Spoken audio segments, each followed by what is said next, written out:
So I want to share with you all some patterns which, upon examination, I think you'll find quite interesting. The average stay of a scout in this troop is 6 years. Traditionally, it's 3 years in this country, so we double the national average. Average stay for a scoutmaster, those stats are a little bit more difficult.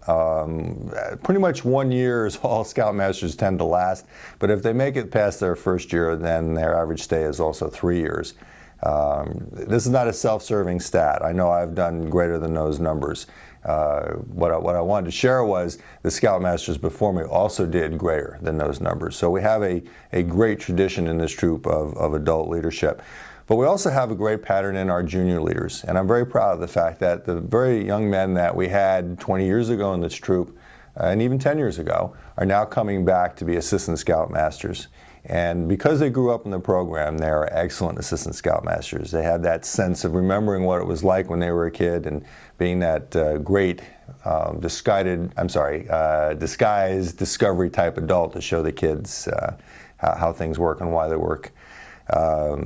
To drop a few names, Mike Elliott has come back to help. Jason Sacco helped us with a recent snowboard trip. Nick Transu has spent a major time helping us with website and other work with the boys.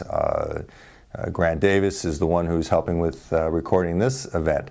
So that's just a few of the young men that have come back to be excellent assistant scoutmasters.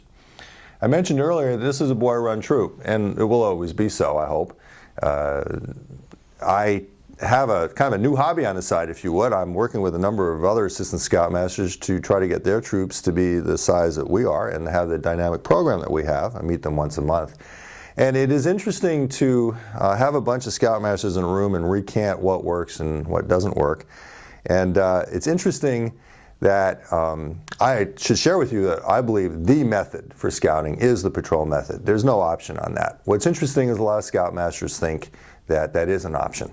And with that, when you don't follow the patrol method, you don't have a boy-run troop, you do have a small troop. The boys are not having fun, they don't stay active, they're not feeling that their positions are considered seriously.